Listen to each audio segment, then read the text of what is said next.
Ahanba Maktada Kanglei channel ki Meikai Top-3 bu miteng tabiriba amadi ISTV bu yengbiriba pumnamakpu Oinam Merina Chanu na taram nokchari. Ngasik phawda Kanglei channel bu miyamna nungsibibadagi lepa leitana sandokcharakliba Kanglei channel Top-3 ki thorom asibu miteng tabiriba pumnamakna aikoigi email address kanglei-channel-top3@gmail.com natraga YouTube comment ki khuthangda sungsoi soidana pukningi apen-penda singadu phongdokpirau.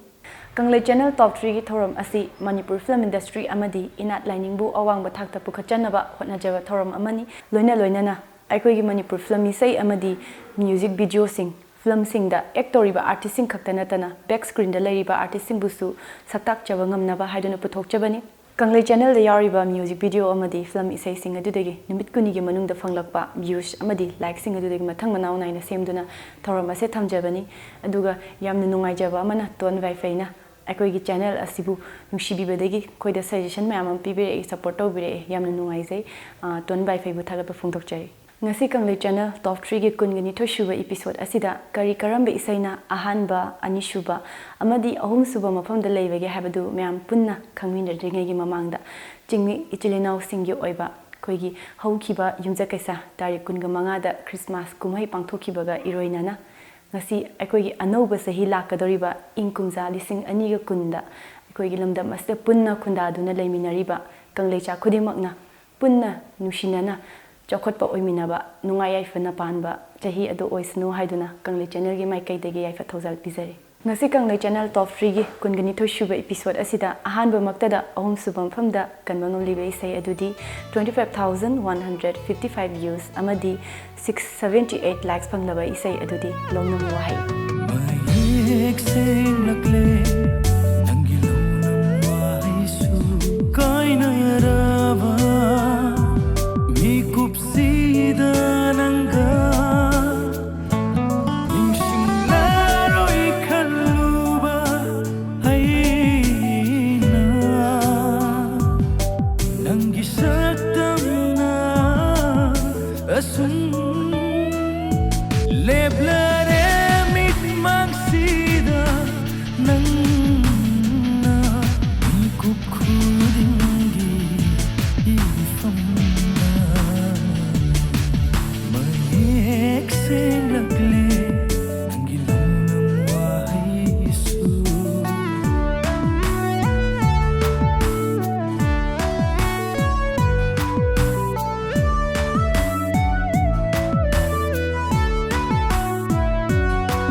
Isai asigi producer na Pink na oibiri Arvin Soibam na saisakliba isai asida Sivajit, Lakshmi, Amadi, Sanjit na maruiba saktam langbiduna Sanjoy, JK na direction pibiri isai asigi matangda Sivaji, Amadi, Lakshmi ga unaduna wari watai sinabagi mikup adu mayam puna miteng taminas. Ahan namaktada Sivaji bu Kanglei channel gi Meikai degi tara mukchai.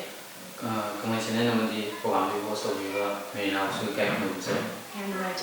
Akoigi Sivaji na activity-ba music video album asina akoigi Kanglei channel Top-3 gi thorom asida na Top-3 ga channu mangakpase isada actor moina kai phawbige phongdokpi. ꯍꯔꯥꯎꯕꯒꯤꯗꯤ ꯍꯥꯏꯅꯤꯡꯉꯥꯏ ꯂꯩꯇ꯭ꯔꯦ ꯍꯥꯏꯇꯥꯔꯦ ꯋꯥꯍꯩꯅ ꯐꯣꯡꯗꯣꯛꯄꯗꯁꯨ ꯌꯧꯔꯣꯏ ꯍꯥꯏꯗꯤ ꯄꯨꯟꯁꯤꯒꯤ ꯑꯍꯥꯟꯕꯁꯨꯅꯦ ꯑꯗꯒꯤ ꯍꯥꯏꯗꯤ ꯁꯨꯃꯥꯏꯅ ꯑꯍꯥꯟꯕꯅꯤ ꯄꯨꯟꯁꯤꯒꯤ ꯑꯍꯥꯟꯕ ꯑꯣꯏꯗꯣꯏꯅꯦ ꯑꯗꯣ ꯁꯨꯃꯥꯏꯅ ꯍꯣꯏ ꯍꯥꯟꯅꯗꯒꯤ ꯏꯁꯥꯒꯤ ꯄꯥꯝꯖꯕꯗꯤ ꯑꯗꯨꯝ ꯑꯣꯏꯔꯦ ꯑꯗꯨꯝ ꯁꯤꯒꯨꯝꯕ ꯑꯦꯛꯇꯔ ꯂꯥꯏꯟꯗ ꯆꯠꯄ ꯑꯗ ꯑꯩ ꯄ꯭ꯔꯣꯐꯦꯁꯅꯦꯜ ꯂꯥꯏꯟ ꯑꯩꯅ ꯄꯥꯝꯕꯗꯤ ꯁꯤꯡꯒꯔꯁꯦ ꯌꯥꯝ ꯄꯥꯝꯃꯦ ꯑꯗꯨꯒ ꯏꯁꯩꯁꯨ ꯁꯛꯄ꯭ꯔꯥ? ꯏꯁꯩꯗꯤ ꯁꯛꯇ꯭ꯔꯤ ꯁꯛꯄ ꯑꯗꯣ ꯄꯥꯝꯗꯤ ꯌꯥꯝ ꯄꯥꯝꯖꯩ ꯑꯗꯣ ꯁꯨꯝ ꯌꯨꯝ ꯈꯔ ꯈꯔ ꯑꯗꯨꯝ ꯏꯁꯩ ꯁꯛꯄꯒꯤ ꯈꯨꯗꯣꯡꯆꯥꯕꯗꯤ ꯂꯩꯔꯤꯕ ꯑꯗꯣ ꯑꯗꯨꯃꯥꯏꯅ ꯑꯗꯨꯝ ꯂꯥꯛꯑꯦ ꯑꯗꯣ ꯑꯦꯛꯇꯔꯁꯦ ꯄꯥꯝꯕꯗꯤ ꯄꯥꯝꯃꯦ ꯑꯗꯨꯒ ꯍꯧꯖꯤꯛꯀꯤ ꯗꯤꯔꯦꯛꯇꯔ ꯑꯣꯏꯔꯤꯕ ꯗꯥꯁꯟꯖꯣꯏꯁꯦ ꯑꯗꯨꯝ ꯃꯥꯒ ꯑꯩꯒ ꯑꯗꯨꯝ ꯇꯣꯏꯅ ꯄꯨꯜꯂꯦ ꯑꯗꯣ ꯃꯥ ꯑꯍꯥꯟꯕ ꯁꯨꯃꯥꯏꯅ ꯇꯧꯗꯣꯔꯦ ꯅꯪ ꯑꯣꯐꯔ ꯇꯧꯕꯤꯔꯒꯦ ꯌꯥꯝ ꯅꯨꯡꯉꯥꯏꯖꯩ ꯑꯗꯣ ꯏꯁꯩꯁꯦ ꯅꯝꯕ ꯃꯇꯝꯗꯀꯣ ꯏꯁꯥꯅꯁꯨ ꯄꯥꯝꯕꯁꯨ ꯅꯝꯁꯨ ꯅꯝꯗꯣꯏꯅꯦ ꯍꯥꯏꯗꯤ ꯏꯍꯥꯟ ꯍꯥꯟꯕꯁꯨ ꯑꯣꯏꯕꯅꯤꯅꯀꯣ ꯑꯦꯛꯇꯤꯡꯗꯣ ꯇꯧꯔꯛꯄꯗ ꯏꯁꯥꯅ ꯍꯥꯟꯅ ꯄꯥꯝꯖ ꯇꯥꯔꯁꯨ ꯀꯦꯃꯦꯔꯥꯃꯥꯟꯗ ꯑꯍꯥꯟꯕ ꯆꯪꯕꯗ ꯁꯨꯝ ꯀꯩꯅꯣꯒꯨꯝꯕ ꯂꯩꯗꯅ ꯀꯃꯥꯏ ꯊꯦꯡꯅꯩ? ꯐꯥꯎꯗꯦ ꯑꯗ ꯑꯍꯥꯟꯕ ꯁꯨꯝ ꯍꯥꯏꯗꯤ ꯃꯤꯍꯨꯟꯒꯤ ꯍꯦꯛ ꯆꯣꯡꯕꯒꯨꯝꯕ ꯍꯥꯏꯗꯤ ꯑꯗꯨꯝ ꯑꯍꯥꯟꯕ ꯀꯦꯃꯦꯔꯥꯒꯨꯝꯕ ꯂꯥꯏꯞ ꯀꯠꯂꯒ ꯍꯥꯏꯐꯦꯠ ꯀꯩꯅꯣ ꯇꯧꯔꯒ ꯑꯦꯛꯇꯤꯡꯁꯦ ꯑꯗꯨꯝ ꯇꯧꯋꯦ ꯑꯗꯣ ꯁꯣꯏꯕꯁꯨ ꯃꯌꯥꯝ ꯁꯣꯏꯑꯦ ꯃꯣꯏꯅꯁꯨ ꯑꯗꯨꯝ ꯐꯖꯅ ꯍꯥꯏꯕꯤ ꯑꯗꯩ ꯁꯤ ꯇꯧ ꯁꯤ ꯇꯧ ꯌꯥꯝ ꯐꯖꯩ ꯑꯗꯨ ꯇꯧꯋꯦ ꯐꯖꯩ ꯃꯣꯏꯅ ꯀꯣꯑꯣꯄꯔꯦꯁꯟ ꯐꯖꯅ ꯄꯤꯕꯤꯔꯦ ꯏꯁꯩꯁꯤꯒꯤ ꯑꯅꯝꯕꯗꯤ ꯑꯗꯨꯝ ꯍꯥꯏꯗꯤ ꯗꯤꯔꯦꯛꯇꯔ ꯗꯥꯁꯟꯖꯣꯏꯅ ꯑꯅꯝꯕ ꯇꯧꯕꯤꯔꯦ ꯃꯥꯅ ꯁꯣꯏꯕ ꯑꯗꯣ ꯏꯁꯥꯅ ꯄꯥꯝꯖꯕꯅꯤꯅ ꯑꯍꯥꯟꯕ ꯑꯣꯏꯇꯥꯔꯒꯁꯨ ꯄꯥꯝꯕ ꯑꯃ ꯌꯥꯎꯗ꯭ꯔꯗꯤ ꯃꯥꯏ ꯄꯥꯛꯑꯣꯏꯗꯣꯏꯅꯦ ꯄꯥꯝꯕ ꯑꯃ ꯌꯥꯎꯔꯤꯅ ꯑꯍꯥꯟꯕ ꯑꯣꯏꯇꯥꯔꯒꯁꯨ ꯃꯥꯏ ꯄꯥꯛꯂꯛꯏꯅꯦꯕ ꯏꯍꯥꯟ ꯍꯥꯟ ꯇꯧꯕꯗ ꯇꯣꯞ-3 ꯆꯠꯂꯛꯄ ꯍꯥꯏꯁꯦ ꯌꯥꯝ ꯅꯨꯡꯉꯥꯏꯖꯩ ꯑꯗꯣ ꯏꯁꯩꯁꯤ ꯀꯩꯅꯣ ꯑꯩꯈꯣꯏꯒꯤ ꯗꯥꯁꯟꯖꯣꯏꯅ ꯀꯩꯅꯣ ꯑꯦꯡꯒꯦꯖ ꯇꯧꯕꯤꯔꯛꯄꯅꯦ ꯍꯥꯏꯀꯣ ꯃꯈꯥ ꯇꯥꯕ ꯏꯁꯩ ꯀꯩꯀꯩ ꯁꯨꯝ ꯑꯦꯛ ꯇꯧꯈꯤꯒꯦꯅ ꯈꯟꯕ꯭ꯔꯥ ꯀꯃꯥꯏꯅ ꯈꯜꯂꯦ ꯄꯥꯝꯖꯕꯒꯤ ꯃꯇꯨꯡ ꯏꯟꯅ ꯁꯤꯒꯤ ꯂꯥꯏꯟꯁꯤꯗ ꯆꯠꯄꯗꯤ ꯍꯌꯦꯡꯋꯥꯏꯕ ꯑꯗꯨꯝ ꯆꯠꯅꯤꯡꯉꯦ ꯑꯗꯨꯒ ꯍꯥꯏꯗꯤ ꯁꯨꯝ ꯑꯩꯒꯤ ꯄ꯭ꯔꯣꯕ꯭ꯂꯦꯝꯁꯨ ꯃꯌꯥꯝ ꯌꯨꯝꯗꯁꯨ ꯀ꯭ꯔꯤꯌꯦꯠ ꯃꯌꯥꯝ ꯑꯣꯏꯕꯗꯤ ꯑꯗꯨꯒꯨꯝꯕ ꯃꯌꯥꯝ ꯂꯩꯕ ꯑꯗꯒꯤ ꯍꯥꯏꯗꯤ ꯑꯇꯣꯞꯄ ꯂꯥꯏꯟꯁꯨ ꯁꯨꯝ ꯆꯠꯅꯤꯡꯕ ꯑꯗꯨꯒꯨꯝꯕꯁꯨ ꯃꯌꯥꯝ ꯂꯩꯕ ꯄꯥꯝꯗꯤ ꯌꯥꯝꯗꯤ ꯄꯥꯝꯃꯦ ꯍꯥꯏꯗꯤ ꯁꯤꯒꯤ ꯂꯥꯏꯟꯁꯦ ꯌꯥꯝ ꯆꯠꯅꯤꯡꯉꯦ ꯌꯥꯝ ꯅꯨꯡꯉꯥꯏꯖꯩ ꯑꯗꯣ ꯑꯩꯅ ꯈꯪꯖꯅꯤꯡꯕꯅ ꯍꯥꯏꯗꯤ ꯏꯁꯩꯁꯦ ꯅꯝꯃꯒ ꯐꯖ ꯇꯥꯔꯒꯁꯨ ꯌꯦꯡꯕꯤꯅꯕ ꯚ꯭ꯌꯨꯋꯔꯁ ꯌꯥꯎꯗ ꯇꯥꯔꯒꯗꯤ ꯀꯩꯁꯨ ꯍꯥꯏꯗꯤ ꯀꯥꯟꯅꯔꯣꯏꯗꯣꯏꯅꯦꯕ ꯑꯗꯣ ꯏꯍꯥꯟ ꯍꯥꯟꯅ ꯁꯨꯃꯥꯏꯅ ꯇꯧꯕꯁꯤꯗ ꯃꯌꯥꯝꯅ ꯁꯞꯄꯣꯔꯠ ꯇꯧꯕꯤꯔꯒ ꯍꯥꯏꯗꯤ ꯑꯩꯈꯣꯏ ꯀ꯭ꯔꯨ ꯃꯦꯝꯕꯔꯁꯤꯡꯅꯁꯨ ꯁꯞꯄꯣꯔꯠ ꯇꯧꯕꯤꯔꯦ ꯑꯗꯣ ꯚ꯭ꯌꯨꯋꯔꯁꯤꯡꯅꯁꯨꯀꯣ ꯍꯥꯏꯗꯤ ꯃꯣꯏ ꯑꯩꯈꯣꯏꯗ ꯀꯩ ꯊꯥꯒꯠꯄ ꯍꯥꯏꯗꯤ ꯐꯣꯡꯗꯣꯛꯅꯤꯡꯕ ꯂꯩ ꯐꯣꯡꯗꯣꯛꯄꯤꯌꯨ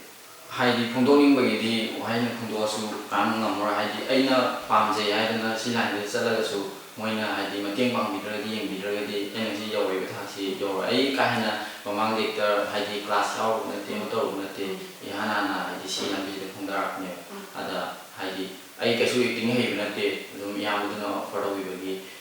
ꯆꯪꯉꯛꯄꯅꯦ ꯑꯗꯨ ꯁꯤ ꯂꯥꯏꯟꯁꯦ ꯍꯥꯟꯅꯗꯤ ꯄꯥꯝꯖꯔꯦ ꯑꯗꯨ ꯑꯣꯏꯔꯒꯁꯨ ꯍꯥꯏꯗꯤ ꯑꯩꯅ ꯂꯥꯏꯟꯁꯤꯗ ꯀ꯭ꯂꯥꯁ ꯅꯨꯡ ꯌꯥꯎꯗꯅ ꯈꯣꯠꯇꯅ ꯇꯧꯔꯒ ꯇꯝꯃꯛꯄ ꯅꯠꯇꯕꯅꯤna ꯑꯩ ꯑꯦꯛꯇꯤꯡꯁꯨ ꯑꯩꯁꯨ ꯌꯥꯝ ꯍꯩꯔꯛꯇꯦꯕ ꯍꯩꯕꯅꯠꯇ ꯃꯣꯏꯅ ꯃꯌꯥꯝ ꯇꯧꯕꯤꯕꯅꯦ ꯑꯩꯅ ꯍꯩꯕꯒꯤ ꯁꯤꯒꯤ ꯊꯥꯛꯁꯤ ꯌꯧꯕ ꯅꯠꯇꯕ ꯍꯥꯏꯗꯤ ꯚ꯭ꯌꯨꯋꯔꯁꯤꯡꯅ ꯌꯦꯡꯕꯤꯕꯒꯤ ꯑꯩ ꯏꯃꯥꯟꯅꯕ ꯏꯃꯥꯟꯅꯕꯤꯁꯦ ꯑꯗꯒꯤ ꯂꯩꯔꯤꯕ ꯏꯅꯥꯎꯁꯤꯡ ꯃꯌꯥꯝꯅ ꯃꯣꯏꯅ ꯌꯦꯡꯕꯤꯔꯒ ꯂꯩꯅꯦ ꯑꯩꯅꯁꯨ ꯈꯪꯗꯕꯀꯣ ꯑꯗꯣ ꯃꯣꯏꯅ ꯃꯌꯥꯝ ꯁꯤꯌꯔ ꯇꯧꯕꯤꯔꯤ ꯃꯣꯏ ꯃꯌꯥꯝ ꯇꯧꯕꯤꯕꯒꯤ ꯉꯁꯤ ꯑꯩ ꯁꯤ ꯊꯥꯛꯁꯤ ꯌꯧꯔꯤꯅꯦ ꯑꯗꯣ ꯍꯥꯏꯅꯤꯡꯕꯗꯤ ꯌꯥꯝ ꯂꯩꯌꯦ ꯍꯥꯏꯗꯤ ꯃꯣꯏꯗ ꯀꯩ ꯍꯥꯏꯗꯣꯏꯅꯣ ꯈꯪꯗꯦ ꯏꯁꯥꯗ ꯍꯔꯥꯎꯕ ꯑꯗꯨꯝ ꯃꯣꯏꯗ ꯀꯩꯃꯥꯏꯅ ꯍꯥꯏꯗꯣꯏꯅꯣ ꯈꯪꯗꯦ ꯌꯥꯝ ꯊꯥꯒꯠꯄꯒꯨꯝꯕ ꯑꯗꯣ ꯃꯈꯥ ꯇꯥꯅ ꯈꯪꯖꯅꯤꯡꯕꯅꯀꯣ ꯑꯦꯛꯇꯤꯡꯁꯦ ꯄꯥꯝꯕꯅꯤꯅꯀꯣ ꯍꯥꯏꯕꯗꯤ ꯑꯩꯁꯦ ꯍꯧꯖꯤꯛꯁꯦ ꯏꯁꯥꯅ ꯈꯟꯖꯩꯗꯅ ꯑꯩꯁꯦ ꯍꯩꯕ ꯌꯧꯗ꯭ꯔꯤꯕꯅꯤꯅ ꯑꯗꯣ ꯑꯩꯁꯦ ꯍꯩꯅꯕ ꯍꯥꯏꯗꯤ ꯑꯦꯛꯇꯤꯡ ꯀ꯭ꯂꯥꯁꯀꯨꯝꯕ ꯃꯌꯥꯝ ꯍꯧꯖꯤꯛꯇꯤ ꯃꯌꯥꯝ ꯂꯩꯔꯗꯅ ꯀꯩꯅꯣ ꯑꯗꯨꯝ ꯇꯝꯒꯦꯅ ꯈꯟꯕ꯭ꯔꯥ ꯅꯠꯇ꯭ꯔꯒ ꯑꯗꯨꯝ ꯃꯊꯟꯇ ꯁ꯭ꯄꯣꯠꯇ ꯑꯗꯨꯝ ꯍꯣꯠꯅꯔꯒꯦꯅ ꯈꯟꯕ꯭ꯔꯥ ꯑꯗꯨꯝ ꯈꯜꯂꯦ ꯍꯥꯏꯗꯤ ꯑꯦꯛꯇꯤꯡ ꯀ꯭ꯂꯥꯁꯁꯦ ꯆꯠꯅꯤꯡꯉꯦ ꯑꯗꯨꯝ ꯁꯨꯝ ꯑꯩꯈꯣꯏ ꯗꯥꯁꯟꯖꯣꯏꯗꯁꯨ ꯇꯥꯟꯅꯩ ꯃꯥꯅ ꯇꯧꯔꯒ ꯃꯥꯅꯁꯨ ꯊꯥꯕꯤꯒꯦ ꯅꯪ ꯁꯨꯃꯥꯏꯅ ꯆꯠꯂꯒ ꯈꯣꯠꯂꯒ ꯑꯗꯨ ꯅꯠꯇ꯭ꯔꯒꯗꯤ ꯍꯌꯦꯡ ꯑꯩꯅ ꯑꯦꯛꯇꯤꯡ ꯀ꯭ꯂꯥꯁ ꯌꯥꯎꯗ꯭ꯔꯒꯗꯤ ꯍꯌꯦꯡ ꯐꯤꯜ ꯇꯥꯔꯛꯄꯗ ꯀꯩꯁꯨ ꯑꯩꯅ ꯐꯖꯅ ꯌꯥꯝ ꯍꯩꯔꯒꯁꯨ ꯎꯄꯥꯏ ꯂꯩꯔꯣꯏ ꯑꯗꯨ ꯃꯥꯅꯁꯨ ꯑꯗꯨꯃꯥꯏꯅ ꯁꯞꯄꯣꯔꯠ ꯇꯧꯕꯤ ꯑꯗꯨꯝ ꯁꯦꯁꯟꯗꯣ ꯁꯨꯃꯥꯏꯅ ꯄꯤꯕꯤ ꯑꯗꯣ ꯑꯩꯅ ꯁꯨꯝ ꯈꯇꯪ ꯂꯩꯔꯒ ꯆꯠꯂꯒꯦꯅ ꯈꯟꯕ ꯀꯩꯅꯣꯒꯤ ꯁꯤꯕꯖꯤꯠꯀꯤ ꯏꯁꯩꯁꯤꯗ ꯀꯃꯦꯟ ꯑꯃ ꯄꯤꯕꯤꯔꯛꯑꯦꯀꯣ ꯁꯨꯕꯥꯆꯟꯗ꯭ꯔ ꯂꯃꯥꯕꯝꯅ ꯀꯃꯦꯟꯁꯦ ꯀꯩꯅꯣ ꯇꯧꯖꯩ ꯗꯥ ꯁꯤꯕꯗꯠꯇꯅ ꯅꯩꯔꯦ ꯀꯩꯅꯣ ꯁꯤꯗꯤ ꯕ꯭ꯔꯣ ꯌꯥꯝ ꯃꯑꯣꯡ ꯇꯥꯏꯌꯦ ꯍꯦꯔꯣꯒ ꯑꯣꯏꯔꯝꯃꯦ ꯑꯩꯁꯨ ꯑꯣꯏꯅꯤꯡꯂꯦ ꯀꯃꯦꯟꯁꯀꯁꯦ ꯑꯗꯨꯝ ꯍꯥꯏꯗꯤ ꯑꯅꯝꯕꯅ ꯑꯩ ꯁꯨꯃꯥꯏꯅ ꯇꯧꯅꯤꯡꯉꯦ ꯃꯤ ꯏꯃꯥꯟꯅꯕ ꯑꯗꯒꯤ ꯃꯌꯥꯝ ꯊꯥꯖꯅꯗꯦꯕ ꯍꯥꯏꯗꯤ ꯑꯅꯧꯕ ꯊꯣꯛꯄꯗ ꯍꯥꯏꯗꯤ ꯁꯨꯝ ꯊꯣꯔꯛꯄꯗ ꯁ꯭ꯀ꯭ꯔꯤꯟ ꯊꯣꯔꯛꯄꯗ ꯃꯤꯅ ꯍꯥꯏꯗꯤ ꯉꯛꯄ ꯑꯣꯏꯅ ꯂꯣꯏ ꯐꯥꯎꯋꯦ ꯑꯅꯝꯕꯅ ꯍꯥꯏꯗꯤ ꯑꯩꯅ ꯁꯨꯝ ꯁꯤꯒꯤ ꯂꯥꯏꯟ ꯍꯥꯟꯅ ꯆꯠꯂꯨꯕ ꯅꯠꯇꯕꯅꯤꯅ ꯂꯥꯏꯟ ꯑꯃꯗꯤ ꯂꯣꯏ ꯐꯥꯎꯋꯦ ꯑꯗꯣ ꯏꯅꯥꯎ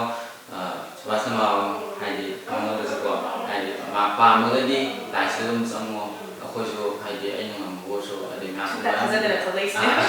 ꯑꯗꯨꯃꯥꯏꯅ ꯁꯞꯄꯣꯔꯠ ꯇꯧꯕꯤꯅꯕꯗꯤ ꯃꯌꯥꯝ ꯂꯩꯔꯛꯀꯅꯤꯕ ꯊꯣꯛꯄ ꯊꯣꯛꯑꯒꯗꯤ ꯑꯗꯣ ꯌꯥꯔꯒꯗꯤ ꯏꯁꯥꯅ ꯄꯥꯝꯖꯔꯒꯗꯤ ꯄꯥꯝꯕ ꯂꯥꯏꯟꯁꯤꯗ ꯑꯗꯨꯝ ꯆꯪꯕꯤꯌꯣꯅ ꯍꯥꯏꯅꯤꯡꯉꯤ ꯌꯥꯝ ꯅꯨꯡꯉꯥꯏꯖꯩ ꯁꯤꯕꯖꯤꯠ ꯑꯗꯣ ꯁꯤꯕꯖꯤꯠꯅ ꯏꯁꯥꯒꯤ ꯑꯆꯤꯟꯕ ꯀꯌꯥꯃ ꯀꯥꯏꯊꯣꯛꯇꯨꯅ ꯉꯁꯤ ꯀꯩꯅꯣ ꯆꯦꯅꯦꯜꯒꯤ ꯁꯤꯒꯤ ꯑꯩꯈꯣꯏꯒꯤ ꯊꯧꯔꯝꯁꯤꯗ ꯂꯦꯡꯕꯤꯔꯛꯏꯁꯦ ꯑꯗꯨꯛꯀꯤ ꯃꯇꯤꯛ ꯅꯨꯡꯉꯥꯏꯖꯩ ꯑꯗꯣ ꯑꯩꯈꯣꯏꯒꯤ ꯃꯥꯏꯀꯩꯗꯒꯤ ꯑꯆꯝꯕ ꯂꯩꯉꯥꯛ ꯈꯨꯗꯣꯜ ꯇꯝꯖꯒꯦ.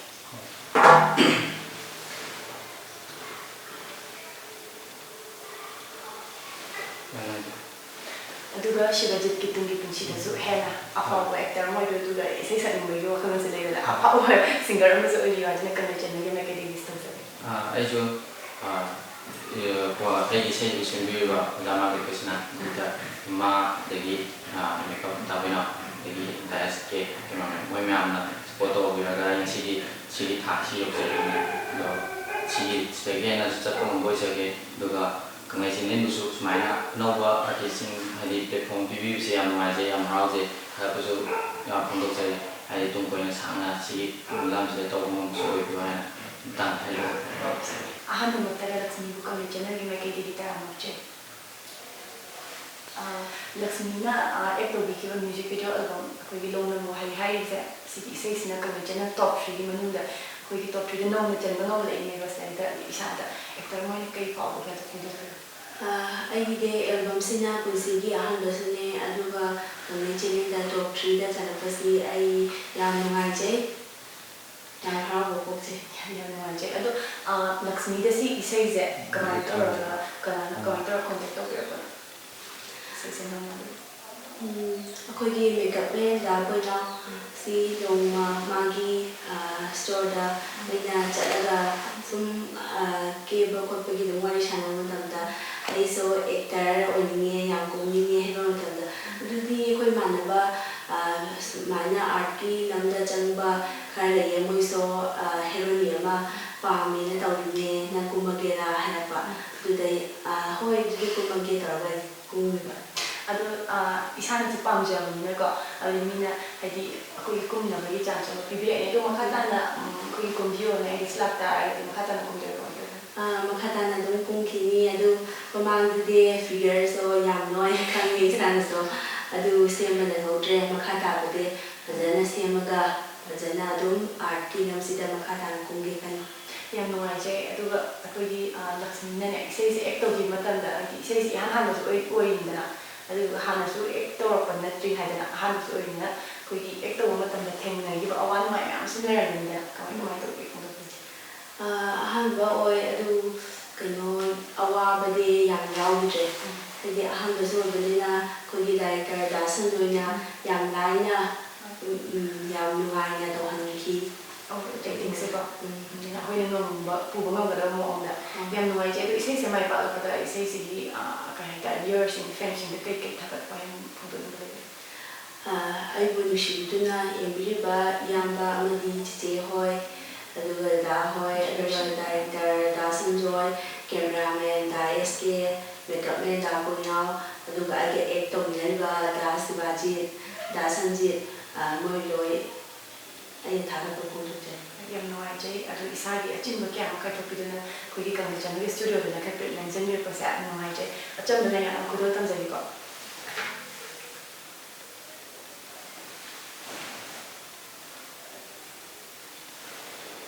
ꯌꯥꯝ ꯅꯨꯡꯉꯥꯏꯖꯩ ꯑꯗꯨꯒ ꯂꯛꯁꯃꯤꯒꯤ ꯇꯨꯡꯒꯤ ꯄꯨꯟꯁꯤꯗꯁꯨ ꯍꯧꯖꯤꯛ ꯑꯗꯨꯝ ꯃꯈꯥ ꯇꯥꯅ ꯑꯦꯛ ꯇꯧꯕꯤꯈꯤꯒꯦ ꯍꯥꯏꯔꯤꯕꯅꯤꯅꯀꯣ ꯑꯐꯥꯎꯕ ꯑꯦꯛꯇꯔ ꯑꯃ ꯑꯣꯏꯕꯤꯔꯛꯑꯣ ꯍꯥꯏꯗꯨꯅ ꯀꯪꯂꯩ ꯆꯥꯟꯅꯒꯤ ꯃꯥꯏꯀꯩꯗꯒꯤ ꯋꯤꯁ ꯄꯤꯖꯔꯤ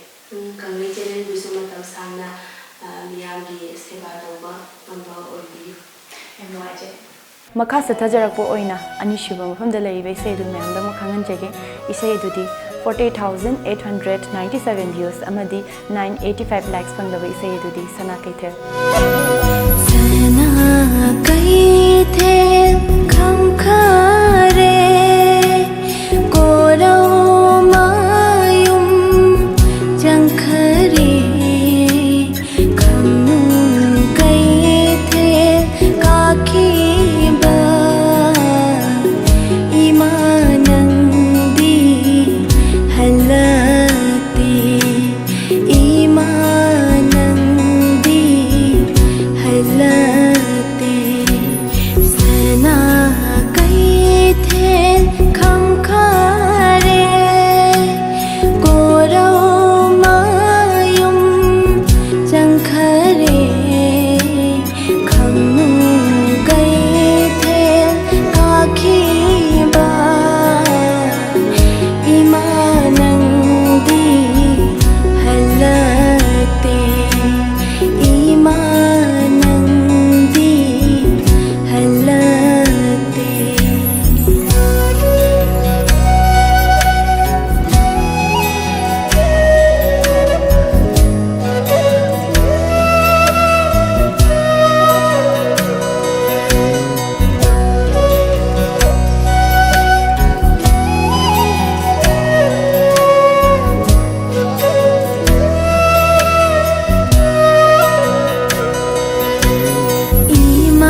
producer na Jila Oinam na Oibiri, Liana Laishram na Sesak Liwei say Asida, Yaiton, Amadi Martinana, Maroi Basaktam Langbiduna, Suresh Malom na direction Pibiri, Isay Asigi Matangda, Suresh Malom, Amadi Sahil Malongo Unaduna, Wariwatais na Wigi Mikupadu, Imam Punamit Yang Taminas. Ahan Magtada Sahil Malom Bukang channel Gamai Digital Nokche. Koigi Sahil na editor, Amadi camera ki kano koi Toubul gi bisda isada kai awanu ai thengna ki bagya do phongdopio. Awanu ai hagadi sting da koigi ai saksang ngam da leibane da koigi bawana skap to yade haina phu to kai kai ore sani bitha matunga shooting tawe duga shooting yang wan tawe duga shooting je yang wana ai inau ai assist hai dai sani ai inau sani na kapan mane ai namna ai sum ta ga duga shooting ji da sen hagadi si platform je yawne bi thada hagadi mang ru mangan duga top to ni ju ta ge hai da yam nuai je aduga khoigi isai sina khoigi mai pak lak pase stage da khoi di amukka su hanna mai pak lai ni da mamang da so mai pa handa su top to da amukka su ngchal lai ne ba stage da ai di isa da kai faw ge da phung dop yam thi nuai hai da hai di ai na khar hai tai ta to se bu ma ma si da isa sungam da to se bu ai sum viewers ma ju ai di bi de ge mu su platform je phang jang ni amam de sigi credit hai da se credit sai baba am su ai ki sei ji yam chen jong to bi ba yi Oinam de ni yam sana thoi Oinam yam se credit pi jani ni baba ga to year singa da yam nuai je aduga sigi isai sana ke thel hai se sisina amukka hanna koi mamangi de su top 2 changram ne handak su nong na amukka top 2 chalak pasida isa da kai faw bi ga phung to pi yam nuai je am sung ai gi tokchau hai dai da kha tokchau ma yam na sumi mi viewers ma mi bi de gi si platform je phang jang ne ha jai yam nuai je Sahil Malom na isai achin ma kya ma kai thok piduna kasi khoi Kanglei channel studio da lang sin break pagida makta acham leng yana ma khudol tam sake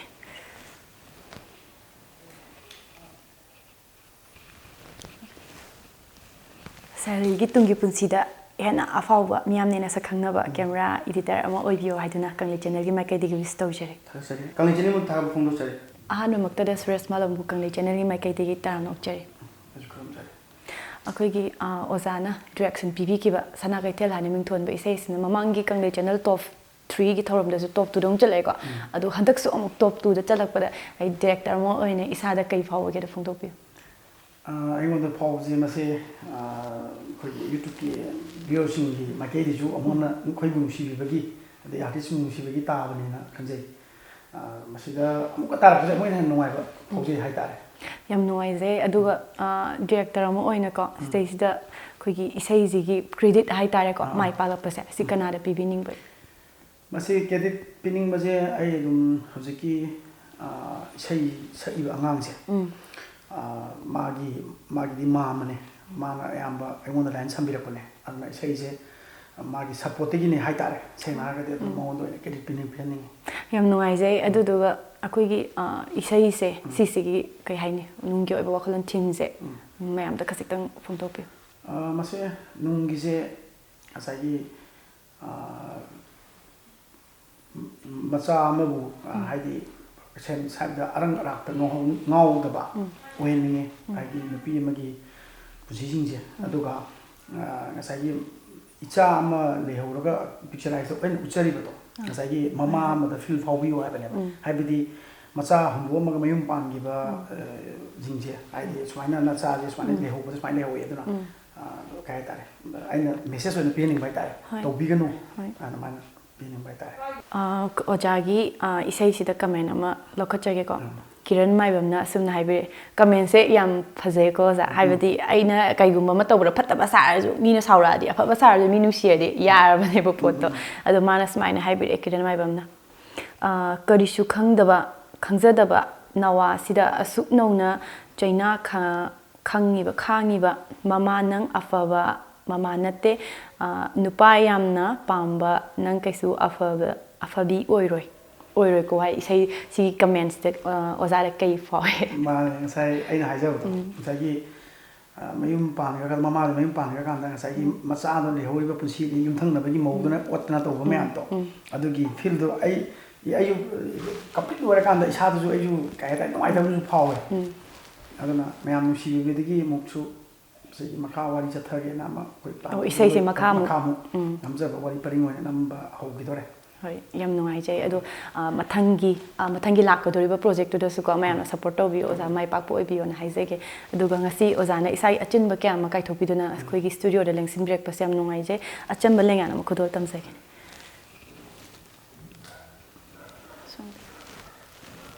ꯑꯗꯨꯒ ꯑꯣꯖꯥꯒꯤ ꯇꯨꯡꯒꯤ ꯄꯨꯟꯁꯤꯗꯁꯨ ꯃꯤꯌꯥꯝꯅ ꯍꯦꯟꯅ ꯍꯧꯖꯤꯛ ꯈꯪꯅꯔꯤꯕꯁꯤꯒꯤ ꯍꯦꯟꯅ ꯃꯤꯌꯥꯝꯅ ꯁꯛꯈꯪꯅꯕ ꯑꯐꯥꯎꯕ director ꯑꯃ ꯑꯣꯏꯕꯤꯌꯨ ꯍꯥꯏꯗꯨꯅ ꯀꯪꯂꯩ ꯆꯦꯅꯦꯜꯒꯤ ꯃꯥꯏꯀꯩꯗꯒꯤ ꯋꯤꯁ ꯇꯧꯖꯔꯤ ꯀꯪꯂꯩ ꯆꯦꯅꯦꯜꯕꯨ ꯃꯤꯌꯥꯝꯗ ꯑꯩꯈꯣꯏꯕꯨ ꯁꯛ ꯇꯥꯛꯄꯤꯔꯤꯁꯤ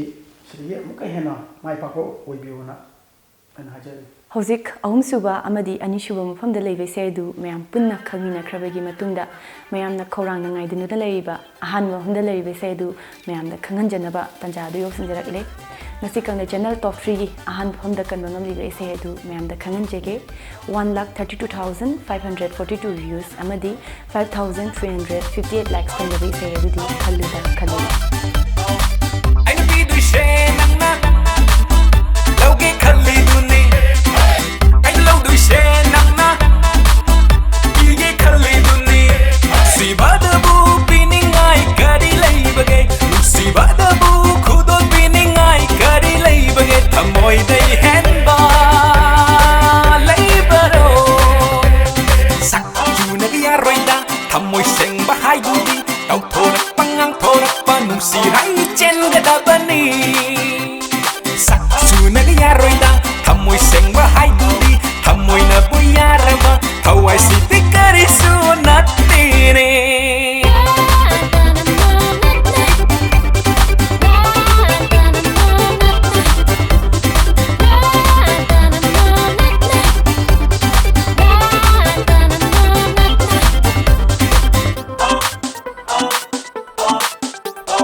ꯄ꯭ꯔꯣꯗ꯭ꯌꯨꯁꯔꯅ ꯕꯥꯁꯟ LK ꯅ ꯑꯣꯏꯕꯤꯔꯤ ꯏꯔꯥꯕꯣꯟꯅ ꯁꯩꯁꯛꯂꯤꯕ ꯏꯁꯩ ꯑꯁꯤꯗ ꯖꯦꯅꯤ RK ꯁꯟꯊꯣꯏꯕꯤ ꯑꯃꯗꯤ ꯗꯥꯊꯣꯏ ꯁꯂꯥꯝꯅ ꯃꯔꯨꯑꯣꯏꯕ ꯁꯛꯇꯝ ꯂꯥꯡꯕꯤꯗꯨꯅ ꯗꯦꯞꯆꯥꯟ ꯈꯨꯃꯟꯅ ꯗꯤꯔꯦꯛꯁꯟ ꯄꯤꯕꯤꯔꯤ ꯏꯁꯩ ꯑꯁꯤꯒꯤ ꯃꯇꯥꯡꯗ ꯗꯥꯊꯣꯏ ꯁꯂꯥꯝ ꯑꯃꯗꯤ ꯀꯣꯔꯧ ꯇꯧꯕꯨꯜ ꯎꯅꯗꯨꯅ ꯋꯥꯔꯤ ꯋꯥꯇꯥꯏ ꯁꯥꯟꯅꯕꯒꯤ ꯃꯤꯀꯨꯞ ꯑꯗꯨ ꯃꯌꯥꯝ ꯄꯨꯟꯅ ꯃꯤꯠꯌꯦꯡ ꯇꯥꯃꯤꯟꯅꯁꯤ ꯑꯍꯥꯟꯕꯃꯛꯇꯗ ꯀꯣꯔꯧ ꯇꯧꯕꯨꯜꯕꯨ ꯀꯪꯂꯩ ꯆꯦꯅꯦꯜꯒꯤ ꯃꯥꯏꯀꯩꯗꯒꯤ ꯇꯔꯥꯝꯅ ꯑꯣꯛꯆꯔꯤ ꯀꯪꯂꯩ ꯆꯦꯅꯦꯜꯕꯨꯁꯨ ꯀꯣꯔꯧꯅ ꯊꯥꯒꯠꯄ ꯐꯣꯡꯗꯣꯛꯆꯔꯤ ꯌꯥꯝ ꯅꯨꯡꯉꯥꯏꯖꯩ ꯀꯣꯔꯧꯅ ꯑꯩꯈꯣꯏꯒꯤ ꯃꯦꯀꯞ ꯇꯧꯕꯤꯈꯤꯕꯀꯣ ꯑꯩꯈꯣꯏꯒꯤ ꯐꯤꯂꯝ ꯏꯁꯩ ꯆꯒꯂꯥꯏ ꯂꯦꯝꯕꯤꯒꯤ ꯏꯁꯩ ꯈꯜꯂꯨꯗ ꯈꯜꯂꯨꯗ ꯍꯥꯏꯔꯤꯕ ꯏꯁꯩꯁꯤꯅ ꯑꯩꯈꯣꯏꯒꯤ ꯀꯪꯂꯩ ꯆꯦꯅꯦꯜ ꯇꯣꯞ 3ꯒꯤ ꯁꯤꯒꯤ ꯊꯧꯔꯝꯁꯦ ꯇꯣꯞ 1ꯗ ꯆꯟꯕ ꯉꯝꯂꯛꯄꯁꯦ ꯏꯍꯥꯟ ꯍꯥꯟꯅ ꯆꯠꯂꯛꯏꯅꯤꯀꯣ ꯁꯦ ꯏꯁꯥꯗ ꯃꯦꯀꯞ ꯑꯥꯔꯇꯤꯁ ꯑꯃ ꯑꯣꯏꯅ ꯀꯩ ꯐꯥꯎꯕꯒꯦ ꯐꯣꯡꯗꯣꯛꯄꯤꯌꯨ ꯇꯁꯦꯡꯅ ꯏꯁꯩ ꯑꯁꯤ ꯇꯣꯞ 1 ꯇꯥꯔꯛꯀꯅꯤ ꯍꯥꯏꯕꯒꯤ ꯑꯁꯥꯗꯤ ꯁꯨꯈꯟꯕꯨ ꯈꯜꯂꯨꯗꯦ ꯍꯥꯏꯇꯥꯔꯦ ꯑꯗꯨꯕꯨ ꯈꯪꯍꯧꯗꯅ ꯇꯣꯞ 1 ꯆꯠꯂꯛꯄꯁꯤꯗ ꯅꯨꯡꯉꯥꯏꯕ ꯐꯥꯎꯋꯦ ꯇꯣꯞ 1 ꯆꯠꯂꯛꯅꯤꯅ ꯈꯜꯂꯛꯇ꯭ꯔꯤꯁꯦ ꯀꯩ ꯇꯧꯈꯤꯒꯦ ꯏꯁꯩꯁꯤꯅ ꯃꯇꯝꯗ ꯍꯥꯏꯗꯤ ꯏꯁꯥꯗ ꯄꯦꯟꯗꯕ ꯂꯩꯈꯤꯕ꯭ꯔꯕ ꯍꯣꯏ ꯑꯄꯦꯟ ꯄꯦꯟꯗ ꯍꯥꯏꯕꯗꯨꯅꯤ ꯏꯁꯩꯁꯦ ꯁꯨꯝ ꯌꯦꯡꯕꯗ ꯀꯃꯦꯟ ꯑꯣꯏꯔꯁꯨ ꯑꯃ ꯑꯣꯏꯔꯁꯨꯀꯣ ꯁꯨꯝ ꯑꯩꯈꯣꯏꯗ ꯄꯦꯟꯗꯕ ꯅꯨꯡꯉꯥꯏꯇꯕ ꯈꯔꯗꯤ ꯑꯗꯨꯝ ꯄꯣꯛꯑꯦꯕꯀꯣ ꯑꯗꯨꯒ ꯇꯣꯞ 1 ꯇꯥꯔꯛꯄꯁꯤꯗꯗꯤ ꯍꯣꯏ ꯏꯁꯥꯗ ꯉꯛꯆꯕꯗꯣ ꯉꯛꯆꯕꯗꯣ ꯑꯣꯏ ꯌꯥꯝ ꯅꯨꯡꯉꯥꯏꯖꯩ ꯑꯗꯨ ꯑꯣꯏꯇꯥꯔꯒꯁꯨ ꯍꯥꯏꯗꯤ ꯏꯁꯩꯗꯣ ꯇꯣꯞ 1 ꯆꯠꯂꯛꯑꯕꯅꯤ ꯀꯃꯦꯟ ꯐꯖꯒꯦꯔꯥ ꯊꯤꯒꯦꯔꯥ ꯅꯠꯇ꯭ꯔꯥ ꯌꯥꯝ ꯅꯨꯡꯉꯥꯏꯖꯩ ꯃꯈꯥ ꯇꯥꯅ ꯈꯪꯖꯅꯤꯡꯕꯅꯀꯣ ꯑꯩꯈꯣꯏꯒꯤ ꯃꯦꯀꯞ ꯑꯥꯔꯇꯤꯁ ꯑꯃ ꯑꯣꯏꯅ ꯑꯗꯨꯝ ꯏꯁꯩꯁꯤ ꯆꯠꯄ ꯃꯇꯝꯗ ꯊꯦꯡꯅꯩꯗꯅ ꯑꯗꯨꯝ ꯃꯐꯝꯗꯣ ꯂꯣꯀꯦꯁꯟꯗ ꯅꯨꯡꯉꯥꯏꯕ ꯅꯨꯡꯉꯥꯏꯇꯕ ꯑꯗꯨ ꯅꯨꯃꯤꯠꯇꯨꯗ ꯏꯁꯩꯁꯦ ꯅꯝꯕ ꯃꯇꯝꯗ ꯑꯗꯨꯝ ꯍꯦꯛ ꯅꯝꯕꯗ ꯇꯥꯕ ꯇꯥꯗꯕ ꯍꯥꯏꯗꯤ ꯊꯦꯡꯅꯈꯤꯕ ꯑꯋꯥ ꯅꯨꯡꯉꯥꯏ ꯍꯥꯏꯇꯥꯔꯦꯀꯣ ꯈꯤꯇꯪ ꯍꯥꯏꯕꯤꯌꯨ ꯍꯣꯏ ꯅꯨꯃꯤꯠꯁꯦ ꯏꯁꯩ ꯐꯤꯂꯝꯁꯤꯒꯤ ꯏꯁꯩꯁꯤ ꯅꯝꯕ ꯃꯇꯝꯗ ꯑꯁꯨꯛꯀꯤ ꯃꯇꯤꯛ ꯑꯃꯔꯣꯝꯗ ꯃꯤꯁꯨ ꯌꯥꯝ ꯌꯥꯝꯃꯤꯀꯣ ꯑꯗꯨ ꯃꯤꯁꯨ ꯌꯥꯝꯃꯤ ꯑꯗꯨꯗꯨꯒ ꯑꯗꯨꯝ ꯑꯩꯈꯣꯏꯒꯤ ꯃꯊꯛ ꯑꯩꯈꯣꯏꯒꯤ ꯃꯈꯥ ꯃꯈꯜ ꯁꯨꯅ ꯄꯨꯜꯂꯦꯕ ꯑꯍꯜ ꯂꯃꯟ ꯂꯣꯏꯅꯃꯛꯀꯣ ꯑꯗꯣ ꯏꯁꯩꯁꯤ ꯅꯝꯕ ꯃꯇꯝꯗꯗꯤ ꯀꯩꯁꯨ ꯊꯣꯏꯗꯣꯛꯅ ꯑꯩꯈꯣꯏꯒꯤ ꯅꯨꯡꯉꯥꯏꯇꯕ ꯑꯗꯒꯤ ꯃꯐꯝꯒꯤ ꯑꯣꯏꯔꯒꯁꯨ ꯌꯥꯝ ꯅꯨꯡꯉꯥꯏꯇꯕ ꯑꯗꯒꯤ ꯁꯥꯎꯅꯕ ꯋꯥꯈꯜ ꯃꯣꯠ ꯃꯥꯟꯅꯗꯕ ꯇꯤꯟꯅꯗꯕ ꯀꯩꯁꯨ ꯂꯩꯇꯅ ꯌꯥꯝ ꯅꯨꯡꯉꯥꯏꯅ ꯄꯨꯛꯆꯦꯜ ꯈꯣꯏꯖꯦꯜ ꯇꯤꯟꯅꯅ ꯍꯔꯥꯎ ꯍꯔꯥꯎꯅ ꯑꯩꯈꯣꯏꯒꯤ ꯅꯝꯃꯤꯟꯅꯕ ꯍꯥꯏꯕꯗꯣ ꯐꯖꯅ ꯅꯝꯒꯦ ꯍꯥꯏꯇꯥꯔꯦ ꯍꯣꯏ ꯌꯥꯝ ꯅꯨꯡꯉꯥꯏꯖꯩ ꯑꯗꯨꯒ ꯃꯈꯥ ꯇꯥꯅ ꯈꯪꯖꯅꯤꯡꯉꯤꯁꯤꯅꯀꯣ ꯏꯁꯩꯁꯦ ꯍꯧꯖꯤꯛ ꯑꯗꯨꯝ ꯍꯤꯠ ꯆꯠꯂꯕꯅꯦꯕꯀꯣ ꯑꯗꯨ ꯃꯈꯥ ꯇꯥꯅ ꯍꯥꯏꯗꯤ ꯁꯤ ꯏꯁꯩꯁꯤꯅ ꯑꯃꯨꯛ ꯍꯥꯏꯗꯤ ꯇꯣꯞ 1ꯗ ꯑꯃꯨꯛ ꯆꯠꯂꯛ ꯇꯥꯔꯗꯤ ꯑꯃꯨꯛ ꯍꯔꯥꯎꯗꯣꯏꯅꯦꯕꯀോ ꯑꯗꯣ ꯁꯤ ꯅꯠꯇꯕ ꯑꯇꯣꯞꯄ ꯁꯨꯝ ꯃꯌꯥꯝ ꯃꯃꯥꯡꯗꯁꯨ ꯌꯥꯎꯈ꯭ꯔꯦꯗꯅꯀോ ꯑꯗꯨ ꯃꯃꯥꯡꯗ ꯍꯥꯏꯗꯤ ꯃꯦꯀꯞ ꯇꯧꯕꯗ ꯊꯦꯡꯅꯈꯤꯕꯗꯨꯒ ꯑꯗꯨ ꯏꯁꯩꯁꯤꯁꯨ ꯇꯣꯞ 1 ꯆꯠꯂꯦ ꯊꯥꯖꯗꯅ ꯑꯗꯣ ꯊꯦꯡꯅꯈꯤꯕ ꯁꯨꯝ ꯈꯦꯠꯅꯕ ꯂꯩꯕꯗꯣ ꯑꯗꯨꯒ ꯍꯥꯏꯗꯤ ꯇꯥꯔꯛꯀꯅꯤ ꯈꯟꯗꯅ ꯇꯥꯔꯛꯄꯗꯨꯒ ꯇꯥꯔꯛꯑꯣꯏ ꯈꯟꯗꯅꯒ ꯇꯥꯔꯛꯇꯕꯗꯣ ꯑꯗꯨ ꯀꯃꯥꯏꯅ ꯇꯧꯈꯤꯕ ꯃꯃꯥꯡꯗ ꯂꯩꯌꯦꯕ ꯁꯤ ꯑꯩꯈꯣꯏꯅ ꯑꯃ ꯈꯟꯕ ꯊꯕꯛ ꯇꯥꯔꯛꯀꯗꯧ ꯃꯥꯟꯕ ꯍꯣꯏ ꯇꯥꯔꯛꯀꯗꯧ ꯃꯥꯟꯕꯅ ꯇꯥꯔꯛꯇꯕ ꯇꯥꯔꯛꯑꯣꯏꯗꯧ ꯃꯥꯟꯕꯅ ꯇꯥꯔꯛꯄ ꯁꯤ ꯀꯔꯤ ꯍꯥꯏꯒꯗꯕꯅꯣ ꯈꯪꯗ꯭ꯔꯦ ꯁꯤ ꯃꯌꯥꯝ ꯚꯥꯕꯣꯛꯀꯤ ꯑꯄꯥꯝꯕꯅꯤ ꯍꯥꯏꯇꯥꯔꯦ ꯌꯥꯝ ꯅꯨꯡꯉꯥꯏꯖꯩ ꯉꯁꯤ ꯀꯣꯔꯧ ꯇꯧꯕꯨꯜꯅ ꯏꯁꯥꯒꯤ ꯑꯆꯤꯟꯕ ꯀꯌꯥ ꯑꯃ ꯀꯥꯏꯊꯣꯛꯄꯤꯗꯨꯅ ꯑꯩꯈꯣꯏꯒꯤ ꯀꯪꯂꯩ ꯆꯦꯅꯦꯜꯒꯤ ꯁ꯭ꯇꯨꯗꯤꯑꯣꯗ ꯅꯤꯡꯁꯤꯟꯕꯤꯔꯛꯇꯨꯅ ꯊꯧꯔꯝ ꯑꯁꯤꯕꯨꯁꯨ ꯃꯄꯨꯡ ꯐꯥꯍꯟꯕꯤꯕ ꯀꯪꯂꯩ ꯆꯦꯅꯦꯜꯒꯤ ꯃꯥꯏꯀꯩꯗꯒꯤ ꯑꯆꯝꯕ ꯂꯦꯡꯌꯥꯟ ꯑꯃ ꯈꯨꯗꯣꯜ ꯇꯝꯖꯒꯦ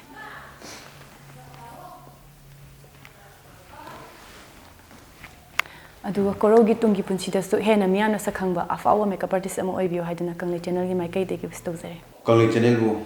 ꯀꯣꯔꯧꯅ ꯊꯥꯒꯠꯄ ꯐꯣꯡꯗꯣꯛꯆꯔꯤ ꯃꯇꯝ ꯄꯨꯝꯅꯃꯛꯇ ꯀꯪꯂꯩ ꯆꯦꯅꯦꯜꯕꯨꯁꯨ ꯃꯤꯌꯥꯝꯒꯤ ꯁꯦꯕꯥ ꯃꯇꯣꯟꯂꯣꯝꯅ ꯇꯧꯕ ꯉꯝꯕ ꯑꯣꯏꯕꯤꯌꯨ ꯍꯥꯏꯗꯨꯅ ꯍꯥꯏꯖꯔꯤ ꯑꯍꯥꯟꯕꯃꯛꯇꯗ ꯗꯥꯏꯊꯣꯏꯕꯨ ꯀꯪꯂꯩ ꯆꯦꯅꯦꯜꯒꯤ ꯃꯥꯏꯀꯩꯗꯒꯤ ꯇꯔꯥꯝ ꯑꯣꯛꯆꯔꯤ ꯑꯍꯥꯟꯕꯃꯛꯇꯗ ꯀꯪꯂꯩ ꯆꯦꯅꯦꯜꯕꯨꯁꯨ ꯑꯩꯅ ꯇꯔꯥꯝꯅ ꯑꯣꯛꯆꯔꯤ ꯌꯥꯝ ꯅꯨꯡꯉꯥꯏꯖꯩ ꯑꯗꯨꯒ ꯗꯥꯊꯣꯏꯒꯤ ꯐꯤꯂꯝ ꯑꯩꯈꯣꯏꯒꯤ ꯆꯒꯠꯂꯥꯏꯂꯦꯝꯕꯤ ꯍꯥꯏꯔꯤꯕ ꯐꯤꯂꯝꯁꯦ ꯁꯤꯁꯤꯅ ꯗꯥꯊꯣꯏꯒꯤ ꯑꯍꯥꯟꯕ ꯑꯣꯏꯗꯣꯏꯔꯥ ꯀꯌꯥꯔꯛ ꯁꯨꯕ ꯑꯣꯏꯗꯣꯏꯔꯥ ꯆꯒꯠꯂꯥꯏꯂꯦꯝꯕꯤ ꯐꯤꯂꯝꯁꯤꯅ ꯑꯩꯒꯤ ꯄꯨꯟꯁꯤꯒꯤꯗꯤ ꯑꯍꯥꯟꯕ ꯑꯣꯏꯗꯣꯏꯅꯤ ꯁꯤꯅ ꯑꯗꯣ ꯍꯥꯟꯅ ꯑꯩꯈꯣꯏꯒꯤ ꯐꯤꯂꯝꯁꯦ ꯆꯪꯉꯛꯇ꯭ꯔꯤꯉꯩꯗ ꯀꯩꯅꯣ ꯁꯨꯝ ꯀꯩ ꯍꯥꯏꯅꯤ ꯐꯤꯂꯝꯁꯦ ꯄꯥꯝꯕ ꯍꯥꯟꯅ ꯀꯩ ꯁꯨꯝ ꯇꯧꯈꯤꯕ ꯂꯩꯈꯤꯒꯦ ꯍꯥꯟꯅꯁꯦ ꯐꯤꯂꯝꯒꯤꯗ ꯅꯠꯇꯕ ꯁꯨꯝ ꯀꯩ ꯍꯥꯏꯅꯤ ꯁꯨꯝ ꯑꯩꯕꯨ ꯄꯥꯝꯕꯒꯤ ꯂꯥꯏꯟꯗ ꯑꯗꯨꯝ ꯆꯪꯉꯦ ꯍꯥꯟꯅꯗꯩ ꯑꯗꯨꯝ ꯑꯉꯥꯡ ꯑꯣꯏꯔꯤꯉꯩꯗꯒꯤ ꯑꯗꯨꯝ ꯌꯥꯝ ꯅꯨꯡꯉꯥꯏꯖꯩ ꯑꯗꯨꯒ ꯁꯤꯒꯤ